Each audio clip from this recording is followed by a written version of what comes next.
Je pense qu'il y a une forte évolution aujourd'hui et peut-être un savoir-faire d'utiliser le LLI dans de plus en plus de contextes urbains. Lorsque le LLI a été créé en 2014, on a dit ça marchera surtout dans les métropoles de province. Puis on s'est aperçu que 40% de la production était réalisée en Île-de-France.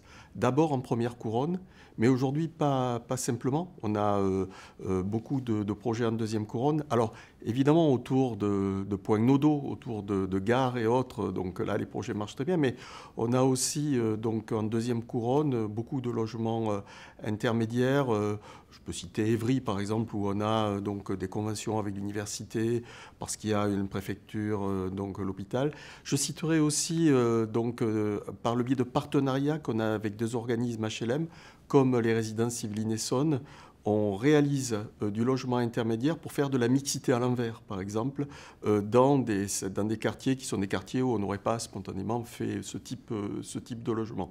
Donc aujourd'hui, on arrive à insérer le logement intermédiaire dans beaucoup de contextes urbains, sans doute en fait parce qu'on le connaît mieux et parce que l'on arrive à identifier la part de logement intermédiaire qui est la part qui peut correspondre aux besoins finalement de logement dans un contexte spécifique.